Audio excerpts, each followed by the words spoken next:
was going to die. He knew this now. He had accepted it the way his people accepted all things, with grace, with silence, and with perfect calm. His shuttle floated in the dark between stars. The engine was dead. The communication system sent distress signals into the void, but no one answered. The oxygen meter on his console blinked red.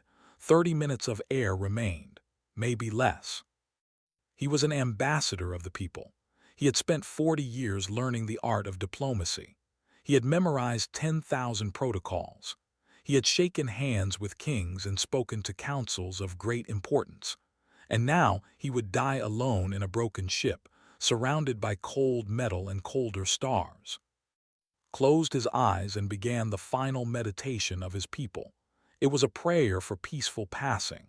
His ancestors had done the same when their time came. He would join them soon. Then his scanner beeped. Opened his eyes. A ship was approaching. It was close, too close. He had not heard any response to his distress signal. Where had this ship come from? He looked at the scanner screen and frowned. The ship was strange. Its shape made no sense. Parts of it seemed to stick out at odd angles. The hull was a patchwork of different metals, different colors. One section appeared to be painted bright orange. Another section looked like it had been welded from the door of some old storage container. The ship was ugly. It was the ugliest ship had ever seen. But it was a ship, and had 15 minutes of oxygen left. His communication system crackled. A voice came through, a human voice, speaking the common galactic tongue with a strange accent. "Hey there, broken shuttle. This is the salvage vessel Lucky Dumpster. You alive in there?" Press the response button. His voice was weak. "Yes, I am alive. My oxygen is almost gone. Please help me." "Lucky Dumpster," repeated quietly. What kind of name was that for a ship?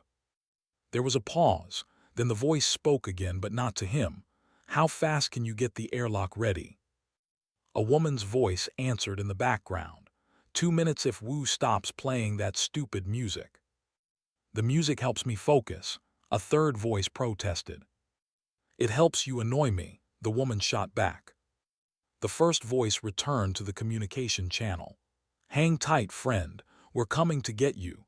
Don't die in the next 3 minutes, okay?" Did not know how to respond to that. Among his people, rescue operations were serious matters. There were protocols. There were formal words to be spoken. No one joked about death. But he was too tired to care. "I will try not to die," he said. "That's the spirit." The next 3 minutes were the longest of his life. He watched the ugly ship grow larger in his window. Up close, it looked even worse. He could see welding marks everywhere. One of the wings had been repaired with what looked like strips of metal from food containers.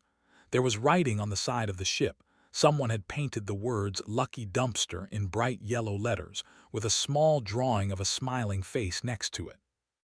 This was the ship that would save his life. Did not know whether to laugh or cry.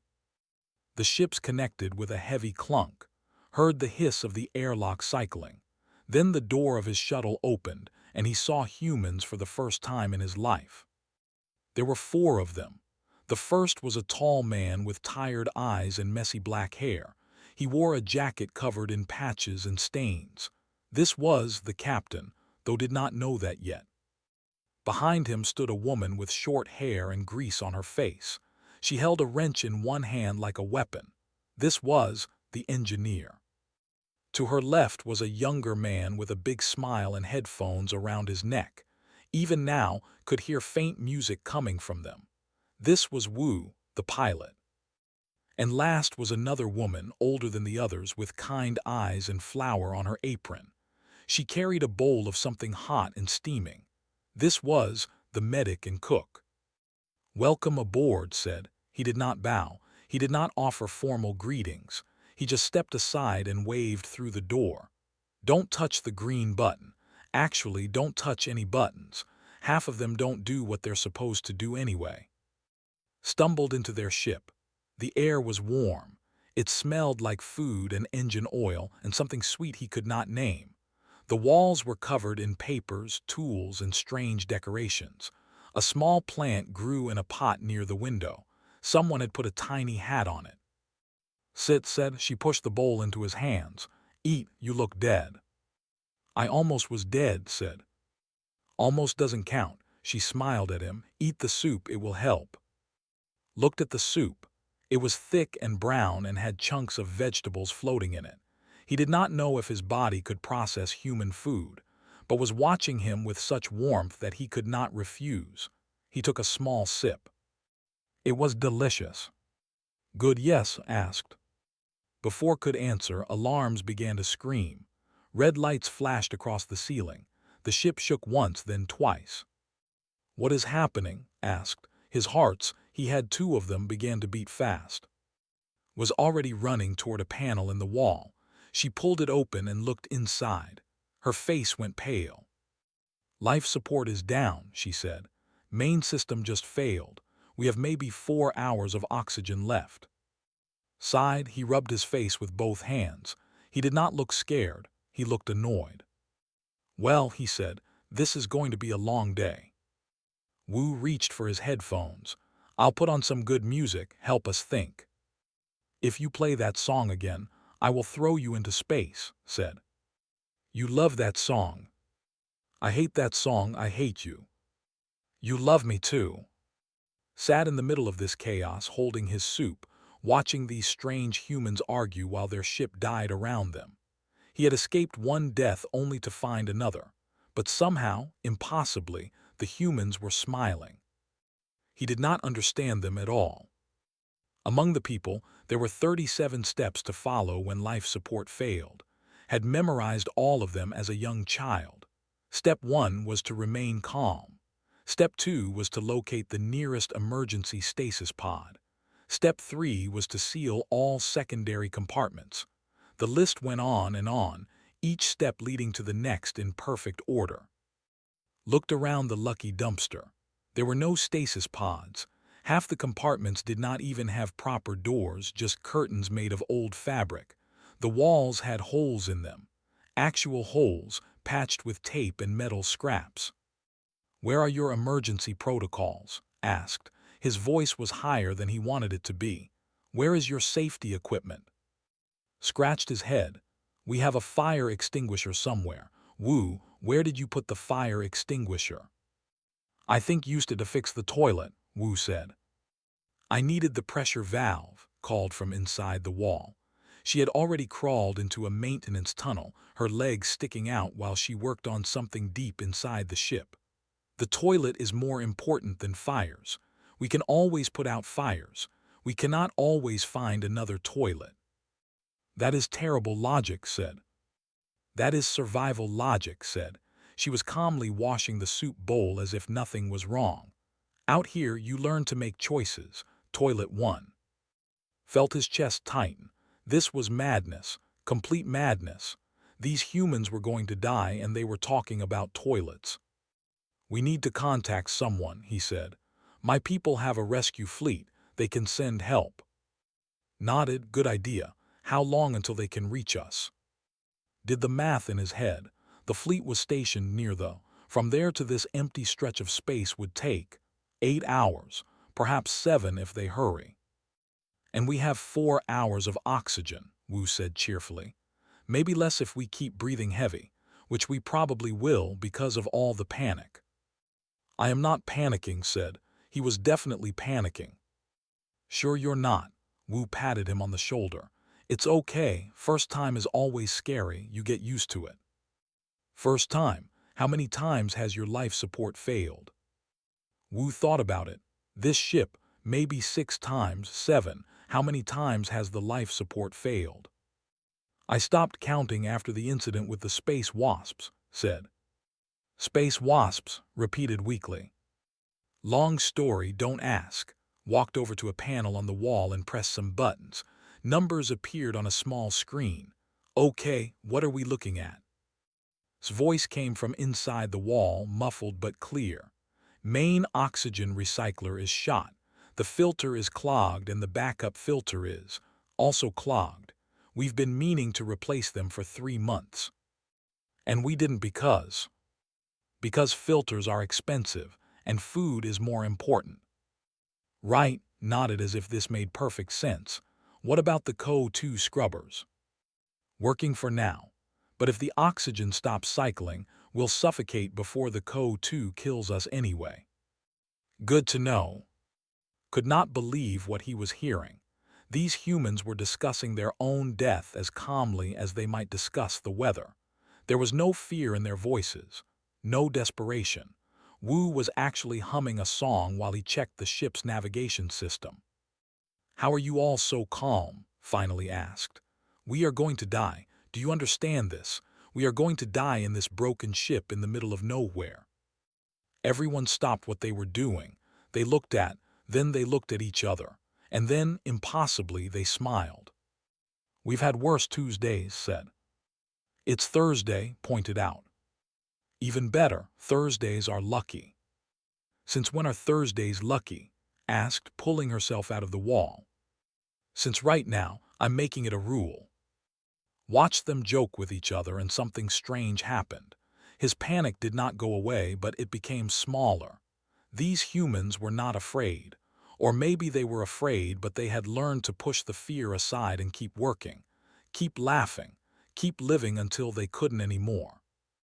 "You are all insane," said. "Probably," Wu agreed. "But insane people are more fun at parties." "This is not a party. This is a crisis." "Every crisis is just a party with higher stakes." Wu grinned at him. "Come on, Ambassador. Help me check the secondary systems. Make yourself useful." Did not know what the secondary systems were. He did not know how to help. But Wu took his arm and led him to another part of the ship, explaining things as they walked. "This button did this. That lever did that. This screen showed oxygen levels. That screen showed temperature. Everything was old and worn and covered in dust, but it worked. Somehow, against all logic, it worked." "You really live like this?" asked. "Every day?" "Every day," Wu said. "It's not so bad once you get used to it. The Lucky Dumpster is a good ship. She takes care of us and we take care of her. She looks like she is about to fall apart. She's looked like that for 10 years, still flying." Wu patted the wall with affection. "Ships are like people. It's not about how pretty they are. It's about how hard they try." In the main room was explaining the problem too. The oxygen recycler needed a new part, a regulator that controlled the flow of air through the system.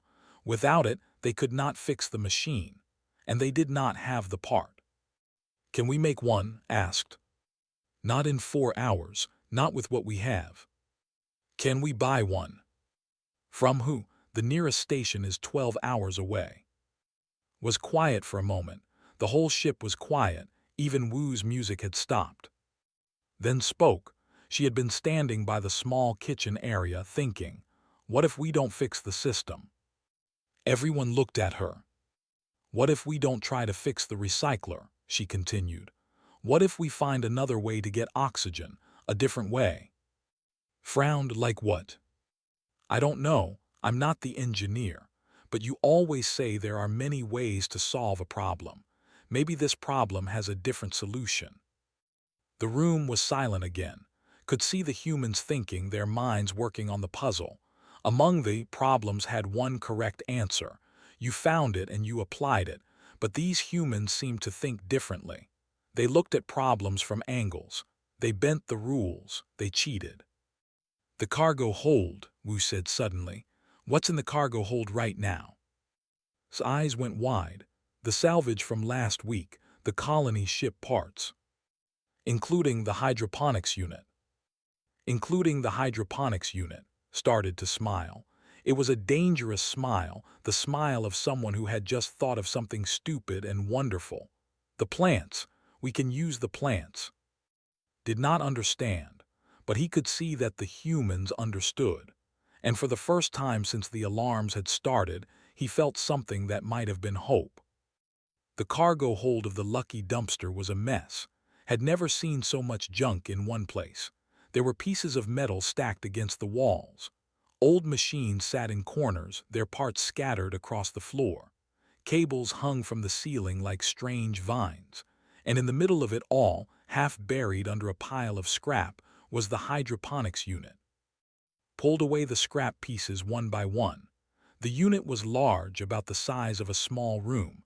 Its frame was bent in places and there were cracks in the glass panels, but inside could see green plants, rows and rows of small plants still alive despite everything.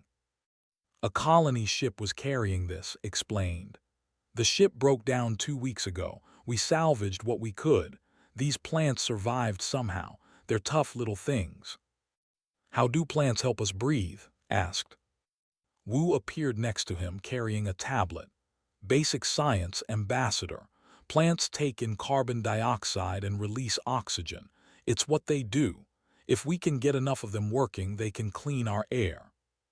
But this is not a proper life support system, said. This is gardening.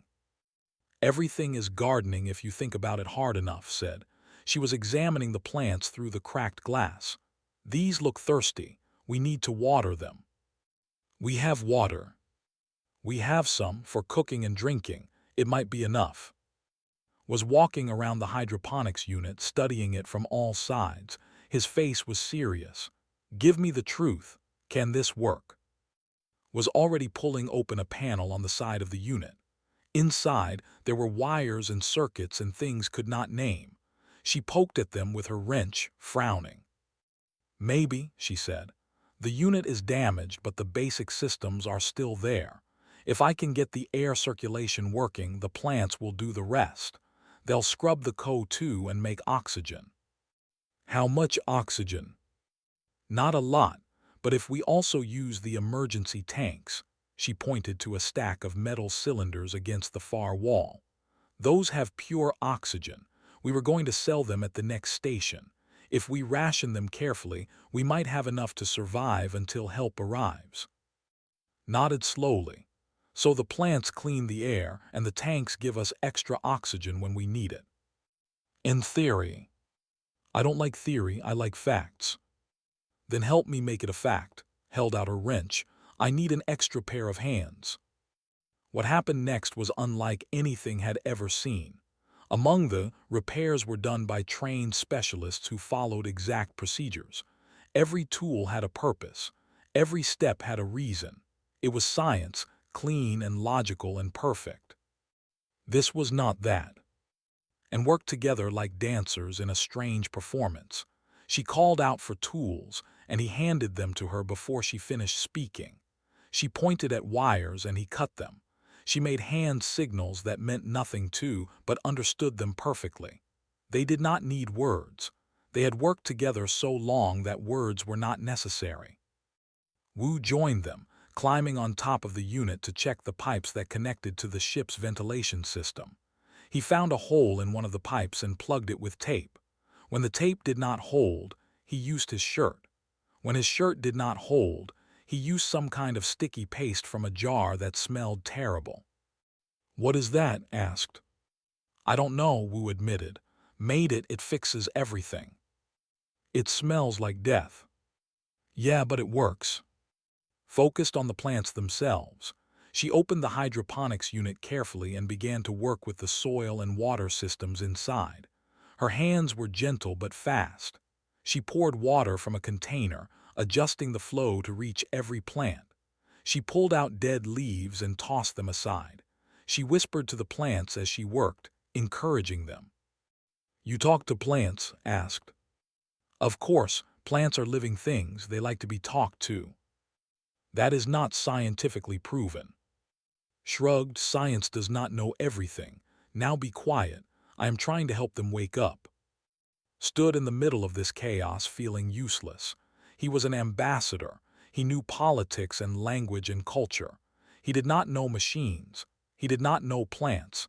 He did not know anything that could help these humans. But then he noticed something. The oxygen meter on the wall. It showed a number, the percentage of oxygen in the air. And the number was going down, not fast but steadily. Every minute there was a little less air to breathe. The oxygen is dropping, he said. We know, said. He did not look up from his work. That's why we're hurrying. How long do we have? Maybe 3 hours now, maybe less. 3 hours. People were still 8 hours away. Even if the rescue fleet hurried, they would arrive 5 hours too late. Unless this insane plan worked, they would all be dead before help came. "Can I do something?" asked. "I want to help." Looked at him for a long moment. Then he smiled, a tired smile but a real one. "You can hold this wire, don't let go." He handed a wire. It was just a wire. There was nothing special about it, but held it like his life depended on it, because maybe it did. The work continued, cursed at the machines. Wu climbed up and down like a monkey, sang to the plants in a soft voice, gave orders and helped where he could, and held the wire. After an hour, stepped back from the panel. Her face was covered in sweat and grease. Her hands were shaking, but she was smiling. "I think it's ready," she said. "Time to see if this actually works." She reached for a switch on the side of the unit. Everyone held their breath. She flipped the switch. Nothing happened. Then slowly a sound began, a soft humming. The lights on the hydroponics unit flickered on, one by one. Inside the glass panels, small fans started to spin. Air began to move through the plants, carrying carbon dioxide in and oxygen out. "It's working," whispered. "Look at them, they're breathing." The plants were alive. More than alive, they were working. Could not see it with his eyes, but he could feel it. The air in the cargo hold was changing. Slowly, very slowly, it was becoming easier to breathe. "This is only the beginning," said. "The plants can't do it all. We need those oxygen tanks too. And we need to seal the rest of the ship so the clean air doesn't escape." "Then let's do it," said. "We have work to do." They got back to work. But now there was something different in the air. Not just oxygen, something better. Hope. The next 2 hours were the strangest of life. He had lived for over 100 years. He had seen wars and peace treaties. He had walked in royal palaces and stood before crowds of thousands. But he had never experienced anything like this. The humans did not work the way worked. Engineers followed plans. They read instructions. They tested everything twice before trying it once. Humans, discovered, did none of these things. Humans made plans while they worked. They tested things by doing them. They broke rules they had never learned. And somehow, impossibly, it worked. Wu climbed into the ventilation system with a roll of tape and came out an hour later covered in dust but smiling. He had sealed 17 leaks in the pipes. The air was flowing properly now, moving from the hydroponics unit to the rest of the ship and back again. "I found a family of space mice in there," he reported. "Space mice are not real," said. "Tell that to the mice. They seemed pretty real to me." Had taken charge of the oxygen tanks. There were 6 of them, each one as tall as and twice as heavy. She calculated how much oxygen they held and how long it would last. Her math was not perfect. She did it on paper, crossing out numbers and writing new ones, but it was close enough. "If we use one tank every 90 minutes, we will have enough until help arrives," she announced. "But only if we stay calm. Deep breathing uses more oxygen." "No deep breathing," said. "Got it. Woo, that means no singing." "Singing does not count as deep breathing."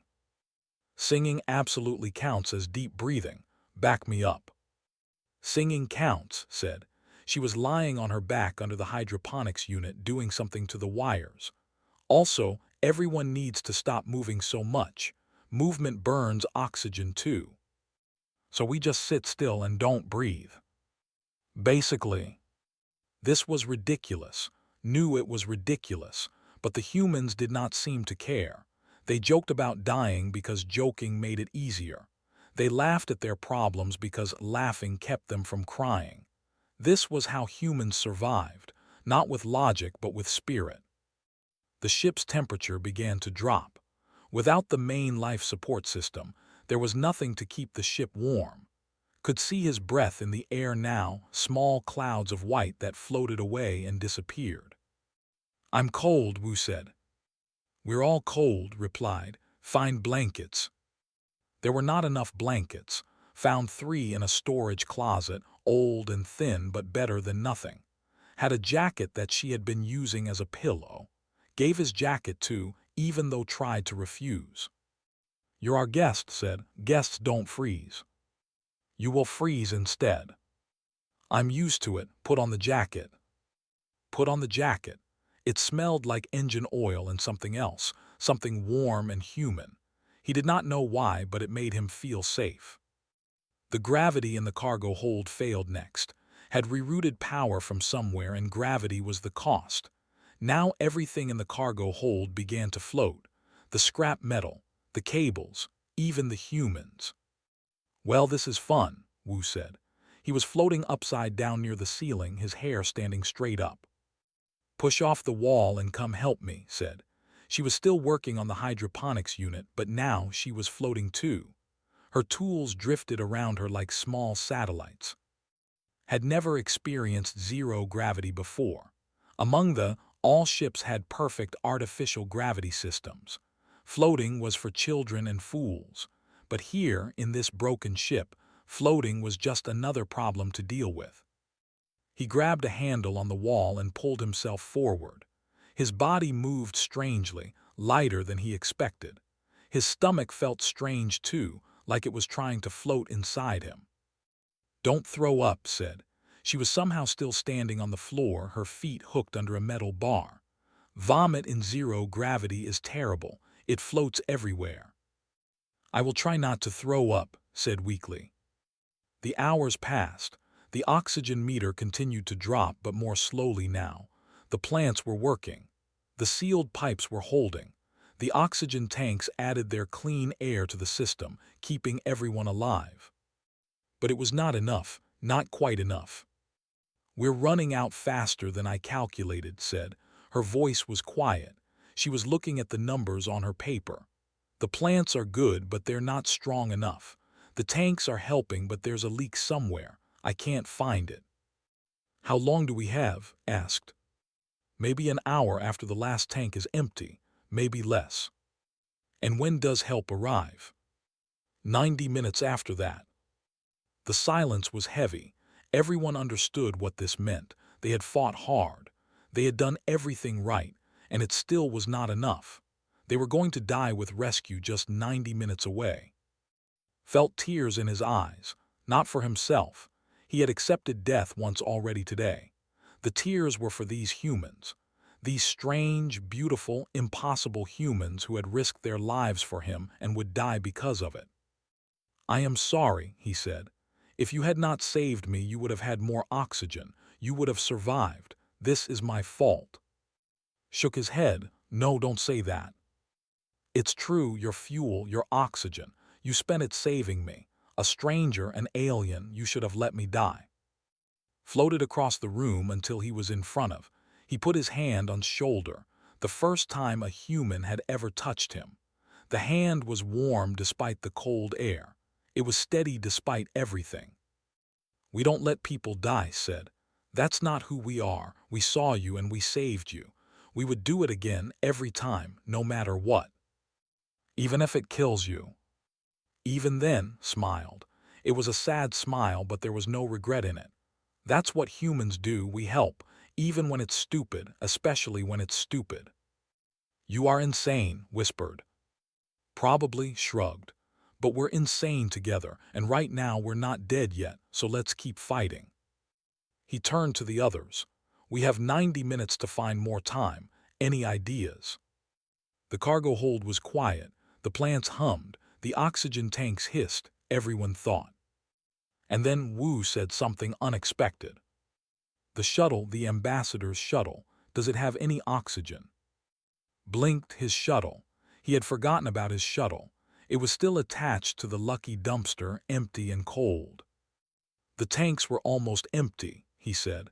"That's why I was dying when you found me." "Almost empty isn't completely empty," said. Her eyes were bright now. How much was left? Even a little would help. Tried to remember. Maybe 10 minutes, 15. That's 15 more minutes of life. Wu was grinning now, floating toward the door. "Let's go get it." It was not much. 15 minutes against 90, but it was something, and something was better than nothing. The fight continued. The last hour was the hardest. Floated in the main room of the lucky dumpster, wrapped in his jacket and 2 thin blankets. His shuttle's oxygen had been added to their supply, a precious 15 minutes of extra life. But even with that, the numbers did not work. They were going to run out of air before the rescue arrived.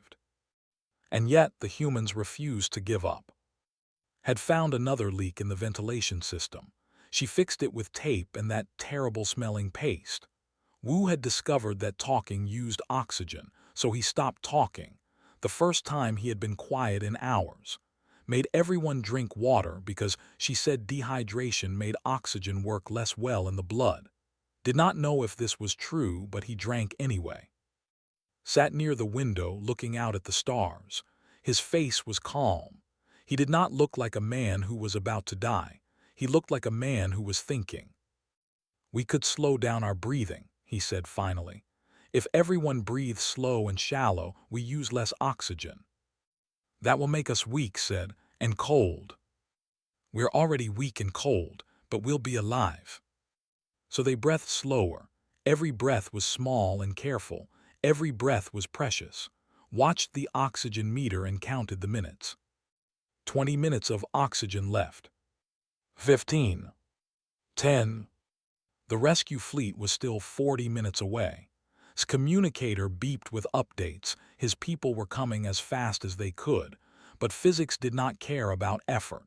The distance was what it was. They would arrive too late. "I want you all to know something," said. His voice was soft because speaking used air. "Among my people there are many stories about aliens. Most of them are not kind. We believe other species are selfish. We believe they care only for themselves." "Sounds about right," Wu muttered. "But you are not like that. You saved me without knowing me. You shared your air, your food, your warmth. You treated me like family, not a stranger. I have never met anyone like you." Smiled weakly. "We're just scrap collectors, ambassador, nothing special." "You are wrong," said. "You are the most special people I have ever known." The oxygen meter hit 5 minutes. Everyone's breathing was shallow now, barely enough to stay conscious. His vision was starting to blur at the edges. The cold was deep in his bones, but he was not afraid anymore. If he was going to die, at least he would die among friends. Then the ship shook. At first thought something else had broken, another system failing, another problem, but the shake was followed by a sound, a loud, heavy clunk that echoed through the whole ship. "What was that?" asked. Floated to the window and looked out. His eyes went wide. Then he started to laugh, a real laugh, loud and full, even though laughing used precious oxygen. "They're here," he said. "They're actually here." Did not understand. His people were still 30 minutes away. Who else could be here? Then the airlock opened. Figures in spacesuits floated through, carrying tanks of oxygen and medical equipment. They were human, could tell by their shape, but they wore the uniform of a mining company. "This is the vessel Lucky Dumpster?" the first figure asked. He pulled off his helmet. His face was tired but relieved. "We got a distress signal about 20 minutes ago, something about life support failure." "That was us," said. "How did you get here so fast?" "We were in the area. Mining asteroid 447. Your signal reached us just in time." Could not believe it. They had been saved by accident, by luck, by a mining ship that happened to be nearby. No, not by luck. By the distress signal that Wu had been sending since the beginning. The signal that had thought was useless. The signal that had reached someone. "I told you Thursdays are lucky," said Tu. "You made that up an hour ago." And I was right. Thursday is now officially the best day. The miners gave them oxygen to breathe. They gave them heat. They gave them food and water and everything they needed to survive. And they stayed with the Lucky Dumpster until the rescue fleet finally arrived. When the fleet appeared on the scanner, felt something he had not expected. He was happy to see his people, but he was also sad, because his time with the humans was ending. The commander's ship connected to the lucky dumpster with military precision. The airlock opened, and soldiers in perfect uniforms floated through.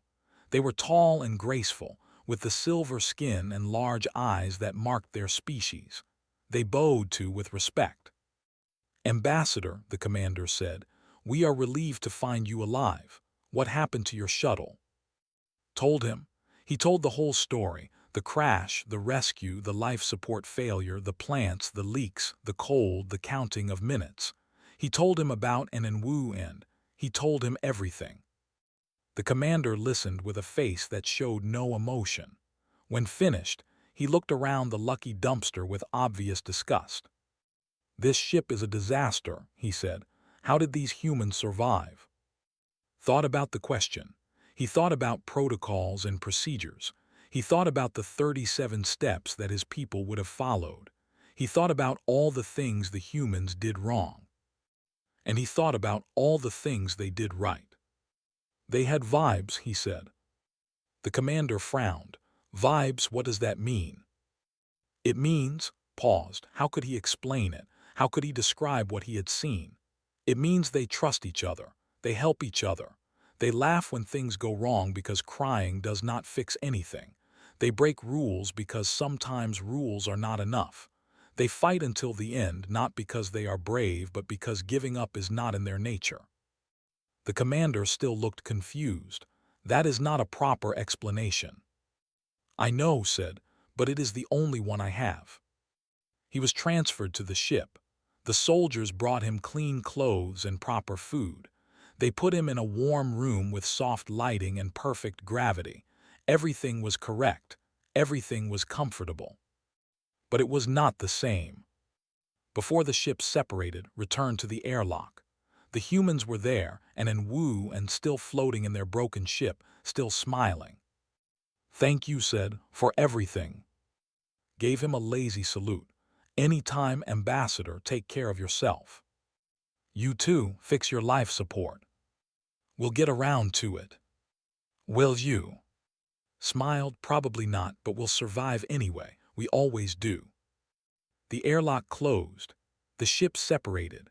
Watched through the window as the lucky dumpster grew smaller and smaller until it was just a dot of light among the stars. It was ugly. It was broken. It was a disaster in every way. And it was the most beautiful ship had ever seen. As the fleet turned toward home, Wu's music came through one last time on the communication channel. It was the song he had been playing all day, the one claimed to hate. It echoed through space, loud and joyful and completely absurd. Smiled. Humans were strange. Humans were crazy. Humans did not follow the rules. But maybe that was the point. Maybe survival was not about following rules. Maybe it was about breaking them. Maybe it was about hope and trust and stubbornness. Maybe it was about vibes. The music faded. The lucky dumpster disappeared into the dark. But somewhere out there knew the humans were still flying, still laughing, still alive. Because that was what humans did. They survived.